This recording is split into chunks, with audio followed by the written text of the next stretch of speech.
Welcome to Flying with Spinner. Today we're going to look at the possibility of gliding an aeroplane back to England from France. Now, if we're going to do that, we're going to want to make sure that we reduce the drag on the airplane as much as possible. Now, if you're fighting over France, the chances are you've already got your wheels retracted and your flaps are retracted. If they're not, then retract them. The next thing we're going to do is turn our attention to the propeller. Now, this is a Curtiss electric propeller which can be adjusted automatically. Now, ordinarily when we're flying it, it's set to auto. In the case of an engine failure, we're going to want to switch the electric prop to manual. Now, when the engine's generating power, obviously the propeller generates enormous amounts of thrust. Unfortunately, the reverse is true. When the engine isn't running, it creates an enormous amount of drag. So one of the things you're going to want to do to reduce that drag is to feather the propeller. Now, you have to switch the prop to manual to do that, which is putting the switch in the central position. And to feather the prop, you have to pull the switch to aft. And when you do that, the electric motor in the prop and the gears turn the prop so the blades are able to point end on to the airflow, as much as that's possible with a blade with a twist in it. And almost all blades do, or at least all blades that I've ever flown with have a twist in them.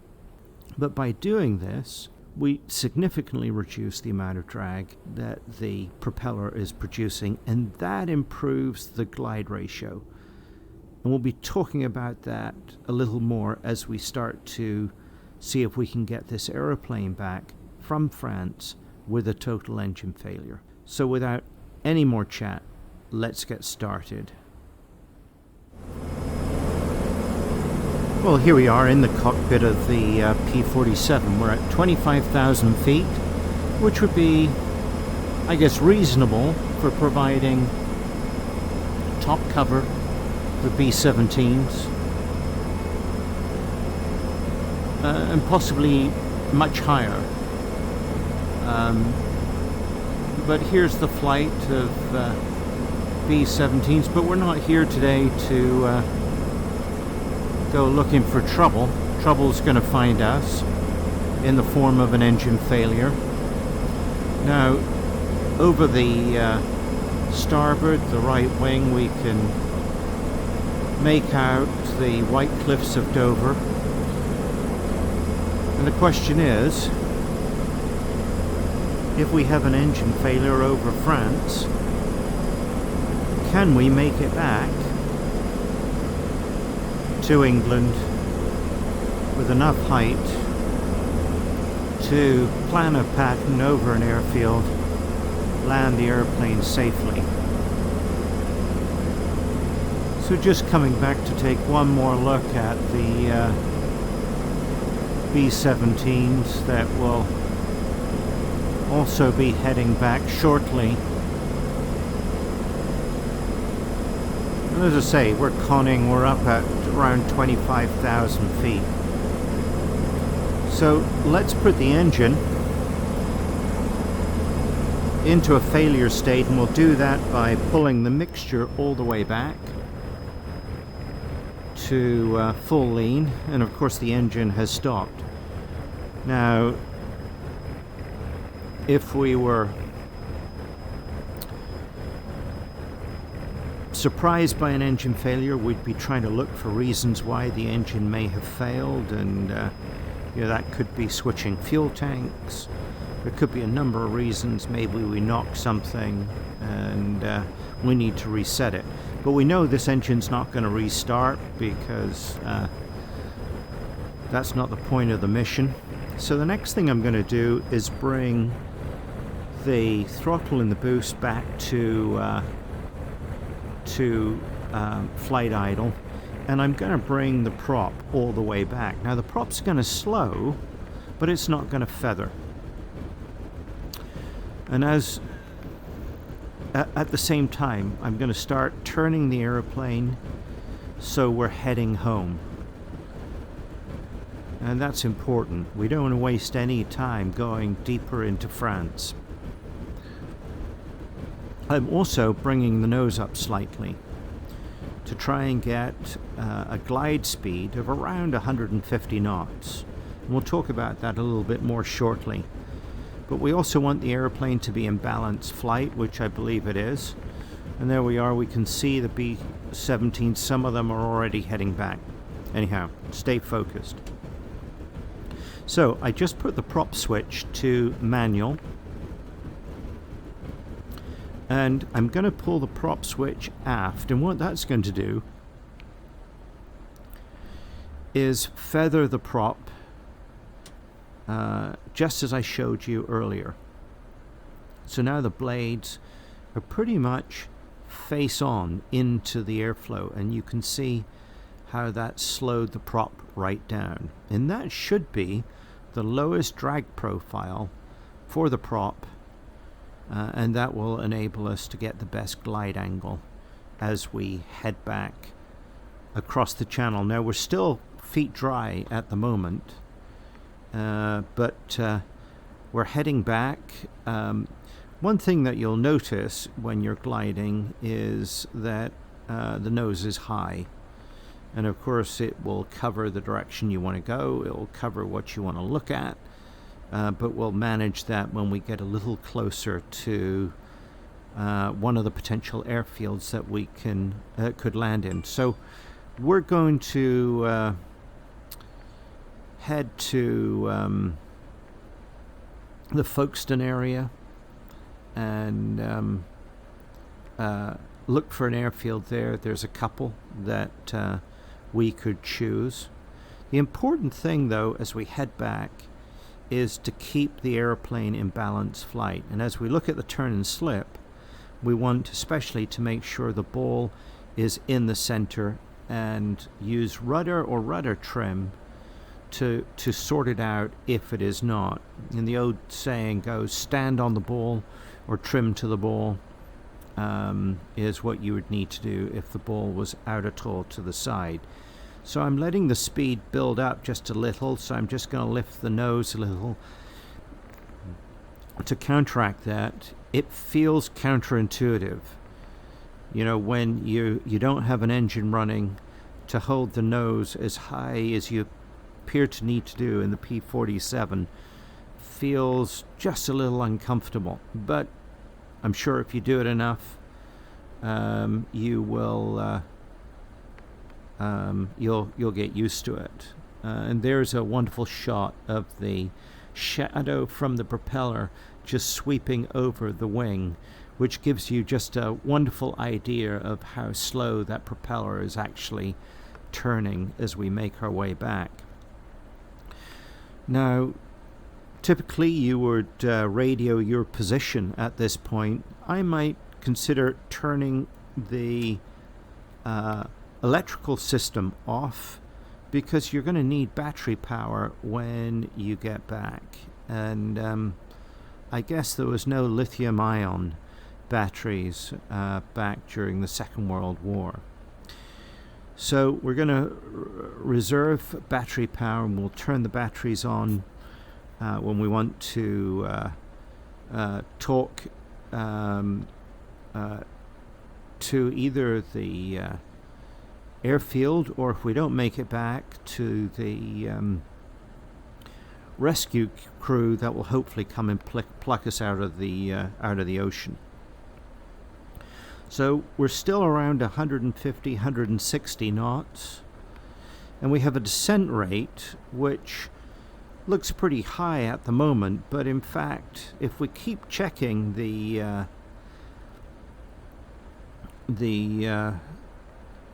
vertical speed indicator, we will actually see that our descent rate is averaging out around probably 1,200 feet a minute descent. So we're definitely feet wet. I'm not sure whether we're mid-channel yet, but we've got to be pretty close to that. And we've descended now down to 16,000 feet. So I think it's looking pretty clear that we are going to make our way back over England, feet dry, and hopefully make a successful landing at an airfield. Now, it would be interesting to know what the minimum altitude would be that you could leave the coastline of France and make it back and land at an airfield in England. I'm sure the pilots of that time absolutely knew that for their aircraft, and would also be able to do a mental calculation that would adjust their glide distance based on wind direction and speed.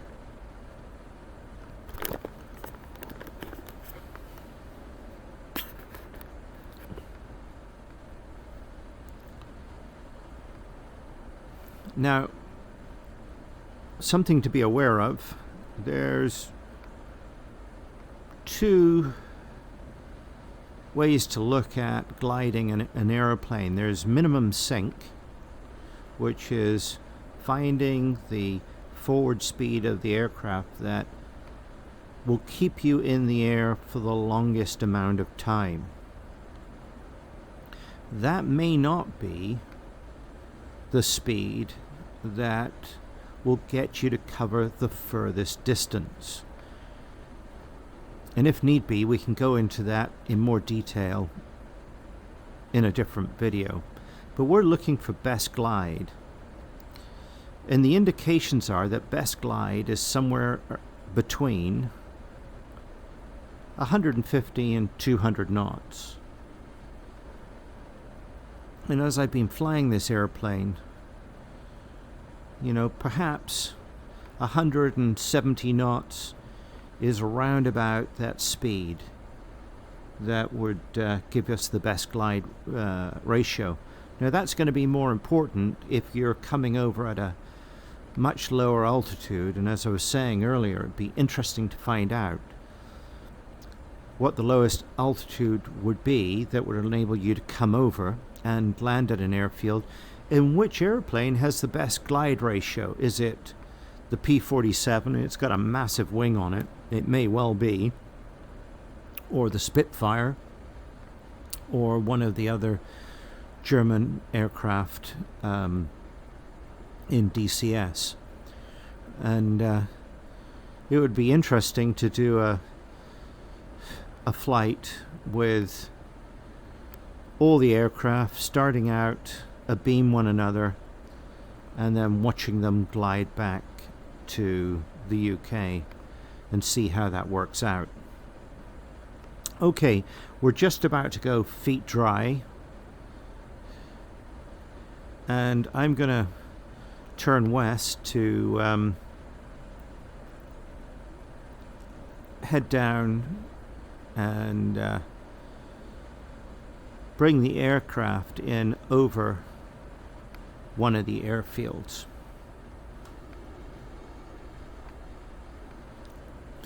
I can't see the B-17s. They've clearly made their way back. Now, as we approach some of the airfields that we could land at, one mistake is to fly over the top of them, and that should be avoided. They disappear, they become difficult to find, and once you lose them, as you get lower, you may never find them again. So as I look down, just ahead of the left wing, inboard of the guns, I can see an airfield that we will land at. Ordinarily, I'd turn the electrical back on and radio that I'm in the overhead. I might declare a mayday, I might not, depending on the situation that we find ourselves in. I'm probably not going to declare a mayday. I would certainly let them know that my engine has failed. And because we're over the airfield now, I'm going to make sure we're below 200 knots, and I'm going to drop the gear. And there we are, there's 200 knots, so I'm free to drop the gear now. The gear is going down. And that should increase the drag. And in order to keep flying speed, that means that we have to put the nose further forward. There we are, green light, so we've got the gear down, unlocked. Now obviously if the gear didn't come down, I'd definitely declare an emergency. I'm not going to put the flaps down just yet. I'm just going to continue to fly forward for a bit. Forward, I should say, ahead. So I've got the airfield just coming out behind me. I can see it where it says no push on the flaps there. There's the airfield. Right now we've made our way back and we're at 7,000 feet. So what we're going to start doing is slowly orbiting the airfield. Now today is a no-wind day. And that's a good thing, because this is a grass field, which basically means if we orbit the field and we just stay an appropriate distance out from the field, we can bring the airplane into land just about in any direction. In fact, I think at this airfield, in any direction. Now, if we have a wind, certainly anything that's above 5 knots, then we're going to have to consider the direction of the wind, and we're going to want to plan a downwind leg and then an approach into finals. And I will do a video on how to do a dead stick landing with wind of above 5 knots, maybe something like 15 knots, 20 knots of wind, so we can look at some of the principles for planning that will enable us to still land safely at the airfield. So this airfield is about 500 feet. I think it's about 530 feet. And the altimeter here is showing that we're coming up on 2,500 feet. So we're around 2,000 feet. I guess that looks about right. It feels about right. I've got to be careful as you get closer to the airfield not to point the nose at the airfield. And that's an error that we can easily fall into, or a mistake that we can easily make when we have an engine failure. We're feeling very anxious about getting back to the airfield, and the temptation is to dive in at the airfield, then the airplane gets too fast and you end up overshooting the airfield, or other problems might develop. So what I should have done earlier is turn the fuel off and turn the mag switches off. Once I was convinced the engine wasn't going to start, I really should have done that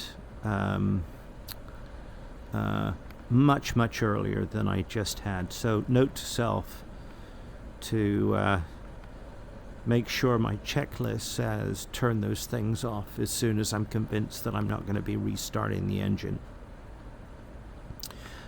Well, our altitude now is just under 1,500 feet. So we're about 1,000 feet up from the airfield. I don't have the flaps down, as you know. I'm going to look at bringing the flaps down. We do have the tail wheel locked, which is important. Interesting enough, when you don't have any torque from the engine, it's probably a little less important in terms of trying to keep the airplane going straight, but we've got it locked.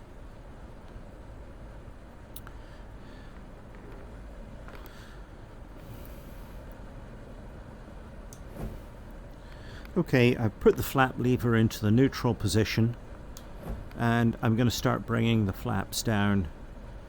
And now I'm going to start thinking about the approach I'm going to take in.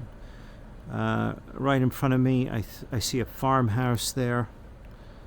I don't want to get too slow. I think my approach may be coming in over the top of that farmhouse with the brown sided wall there. Things are looking pretty good at the moment. We're in balanced flight. I'm going to start turning in a little bit now. Flaps are going all the way down. So I've got my flaps going all the way down, 150 knots. There's the runway ahead. There's the windsock, no wind. So we look pretty good. Keep it coming down. Bring the airplane into the flare in the normal way. Just keep her flying along. And you can see the prop beginning to stop. Just keep the nose coming up. There we are. Oops. Banged a little bit. I've got the brakes on. Try not to make a mess of that right at the end. And that was my fault because I kind of applied the brakes a little too hard. But there you are. You can see that we're down. I probably overreacted with the brakes a little bit too much at the end. One thing that I didn't mention is that when I'm looking for a touchdown point at an airfield with an engine failure, I'm pretty much looking at touching down at the middle of the airfield, not at the beginning of the airfield. And the reason for that is because if an undershoot starts to develop, in other words, I've got it wrong, there's more of a headwind than I was thinking, then I've got plenty of airfield in reserve. If I overshoot, which I did a little bit on this one, I've still got plenty of the airfield ahead of me. Now, some airfields are bigger than others, so you have to adapt. If it's a really small airfield, then you're going to be committed to going in closer to the initial threshold of the airfield. So that's it. So that shows that you can easily, in fact, get back from France if you have an engine failure, or if you're high enough and you're out of fuel. I'm not recommending it, but you can, rather than bailing out of the airplane, you can feather the propeller and start heading back. And my guess is, providing you're at 15,000 feet, you'll make it back to the airfield. You might have to do a straight-in approach, but that just makes it more interesting. At some point, we're going to have to find out what the lowest altitude is that will enable you to reasonably get back.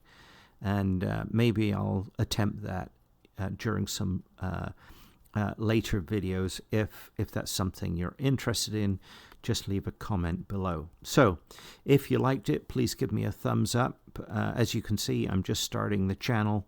Hopefully each video will be better than the last one. So subscribe if you like the content, and if you have ideas of tasks that you'd like me to try out and see if they're either modeled or they work, or answer a question such as, can you glide back from France, then I'd be happy to see if I can figure out the answer to that. So once again, thanks for watching.